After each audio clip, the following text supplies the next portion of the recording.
TSMC makes over 90% of the world's most advanced AI chips, and they're already running at maximum capacity. Not sometime soon, right now. It's like having a bakery that supplies bread to every restaurant in the city, and the bakery's ovens are literally at full blast 24/7, with customers still waiting in line. Here's the stunning part. Despite TSMC investing billions in new factories, including a brand new facility in Taiwan and another in Arizona, they still can't keep up with demand. The company just announced they've hit their absolute limit on what their current fabs can produce. That's not hyperbole. It's a public admission that they are maxed out. Nvidia, AMD, Apple, Microsoft, everyone fighting over the same finite pile of chips because there's nowhere else to go. TSMC has essentially no competitors at this scale. Samsung makes some advanced chips, but it's a fraction of TSMC's output. Intel is trying to compete, but they are years behind. So when TSMC says they've hit a wall, it sends shockwaves through the entire AI industry. Every AI company planning to scale up their training operations, every phone maker wanting to add AI features to their devices, every researcher wanting to build the next breakthrough model, they're all now constrained by the output of a few fabs in Taiwan. But wait, there's something nobody's talking about. Even with new factories coming online, the shortage might not ease for years. TSMC's dominance didn't happen by accident. For decades, they've invested relentlessly in being the best at one thing, making incredibly small, incredibly dense computer chips. While Intel tried to design and manufacture chips in-house, a vertically integrated model that sounds efficient but turned out to be inflexible, TSMC specialized purely in manufacturing. They became the world's foundry. It's a different business model. Think of it like this. Intel is like a restaurant that grows its own vegetables, raises its own chickens, and cooks the food. TSMC is like a specialized catering kitchen that only focuses on cooking. They take designs from anyone and manufacture them perfectly. That laser focus paid off. TSMC mastered the intricate dance of shrinking transistors down to nanometer scales while keeping yields high enough to be profitable. Building a world-class fab costs tens of billions of dollars and takes years to construct. A single advanced fab in Taiwan employs thousands of engineers. The knowledge, the processes, the institutional know-how, that's not something you can just buy or copy. When Nvidia designed the H100 and H200 GPUs for AI training, they had to go to TSMC. When Apple wanted to make their processors faster and more efficient, they went to TSMC. When Microsoft started building their own AI chips for their data centers, TSMC became their manufacturing partner. Everyone converged on the same supplier because TSMC is just that good. But that convergence is now the problem. Building a new semiconductor fab is one of the most complex engineering projects on Earth. The fab I mentioned earlier in Arizona, it costs over $20 billion and takes 4 years to build. And it won't be cutting edge immediately. It'll start by making slightly older, less advanced chips while they work out production issues. The reason is mind-boggling technical complexity. To make advanced chips, you need to etch patterns onto silicon wafers using extreme ultraviolet light, EUV lithography machines. A single EUV machine costs roughly $150 million, and there are only a handful of companies in the world that can manufacture them. ASML, a Dutch company, has an effective monopoly on EUV technology, so you can't just order 50 EUV machines and solve the problem overnight. There's a queue, and TSMC has priority because they're ASML's biggest customer.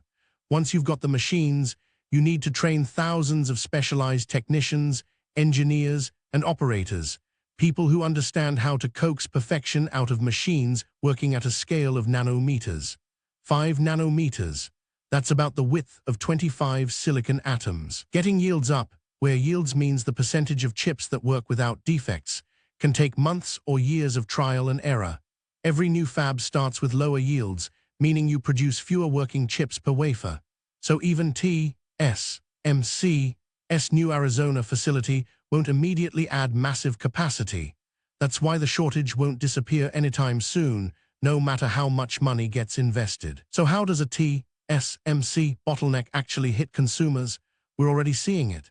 Nvidia's AI GPU shortage has been one of the biggest tech stories of 2025 and 2026. Companies desperate for H100 and H200 GPUs for their AI training operations have faced months-long wait times and premium pricing. Some companies resorted to buying used GPUs at inflated prices because new ones weren't available. Meanwhile, AMD is trying to grab market share with their MI300 chips, but they've also got the same TSMC constraint. They're not ordering more chips because they can't get more capacity. Apple announced AI features coming to iPhones, but rolling those out across their entire iPhone lineup requires hundreds of millions of chips. That's not a problem for TSMC on a normal year, but in a year where everyone's racing to add AI, it creates real trade-offs. Qualcomm, which makes chips for Android phones, has similar challenges, and we're seeing consumer impact. AI features are rolling out slower than marketing suggests they will. Your iPhone might not get full Apple Intelligence by the launch date. Your Android phone might not have the latest AI assistant as quickly as promised. Companies are literally having to choose which products and which regions to prioritize. That's real scarcity. It's not like a shortage of a particular product that you can substitute with another brand. It's a shortage at the foundational layer, the chips that power the entire industry. And every company that wants to compete in AI right now is fighting for a slice of TSMC's production capacity. So why doesn't everyone just use Samsung or Intel for chip manufacturing? The short answer is they can't. Samsung does make advanced chips. They manufacture some of Apple's chips and have a deal with IBM to produce some chips at their foundries. But Samsung's output is a fraction of TSMC's. They've built advanced fabs, but they simply don't have the capacity, the expertise, or the decade of operational experience that TSMC does. Intel is in an even rougher spot. They're trying to pivot their business model to be a foundry. They want to manufacture chips for other companies like TSMC does. But Intel's advanced process nodes are years behind TSMC. TSMC is currently making chips at 5 nanometers and 3 nanometers. That's incredibly small and incredibly cutting edge. Intel is still working to catch up to TSMC's 5-nanometer node. So when a company like Nvidia or AMD designs an ultra-advanced GPU, they need the absolute best process node available. That's TSMC. You can't just downgrade to an older process node. The chip would be bigger, slower, and less power efficient. China's SMIC is making progress on advanced manufacturing, but they are years behind and face US export restrictions on the equipment they can buy. So realistically, there is no backup supplier. TSMC is it. That concentration of manufacturing power in one country, in one company, is both TSMC's greatest competitive advantage and everyone else's biggest vulnerability right now. If TSMC can't ramp up capacity fast enough, and all signs suggest they can't, we're looking at a multi-year AI hardware crunch. Here's what that means. AI companies will have to ration their compute. Instead of every startup having access to unlimited GPU capacity for their large language models, investment capital might become the limiting factor. Only the richest companies, think Google, Microsoft, Meta, OpenAI, will be able to outbid smaller competitors for GPU access. That consolidates AI innovation into the hands of a few mega companies with deep pockets.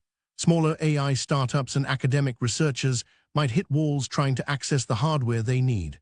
That slows down innovation industry-wide. For consumers, it means AI features roll out slower. You won't get the cutting-edge AI experience as quickly as marketing suggests. Your phone might have AI features a year later than originally planned. Your laptop's local AI processing might get delayed. There's also a geopolitical angle. TSMC is in Taiwan.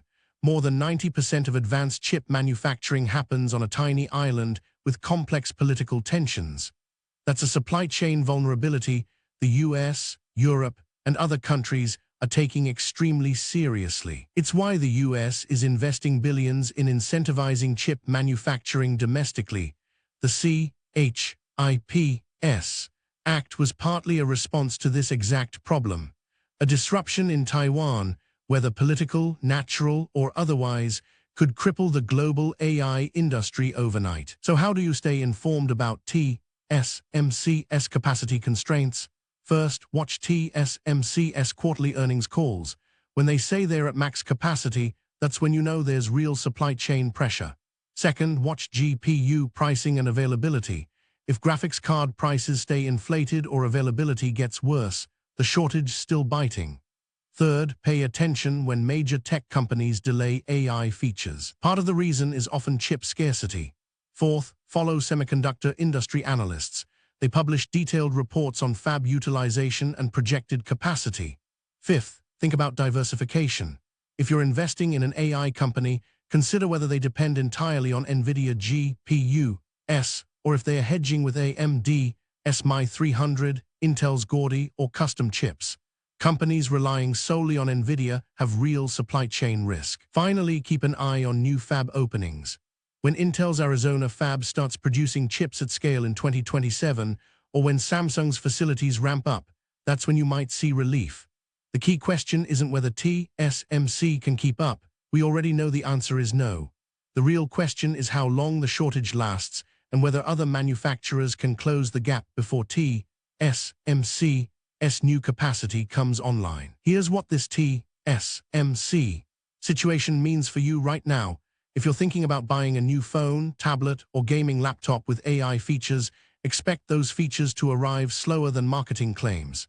If you're considering investing in an AI startup, understand that their ability to scale is directly tied to GPU availability, not just their business model. If you're just interested in where AI technology is headed, understand that the next few years won't be limited by ideas or talent, they'll be limited by silicon. TSMC can't flip a switch and double their output overnight. Even with billions in investment, new fabs take years to build and ramping up production takes even longer. Samsung and Intel are trying to catch up, but they are years behind. So the real story here isn't just about one company hitting its manufacturing limits. It's about how a single Taiwanese semiconductor manufacturer has become the choke point for global AI innovation. That concentration of power creates incredible opportunity for TSMC, but incredible risk for everyone else. The shortage we're experiencing right now is likely to persist for at least another 2 to 3 years, maybe longer. And here's what nobody's talking about enough. This might be the biggest constraint on AI development over the next 5 years, not algorithms, not training data, not compute architectures, but physical chip manufacturing capacity. Keep watching this story. It's going to shape the entire AI industry.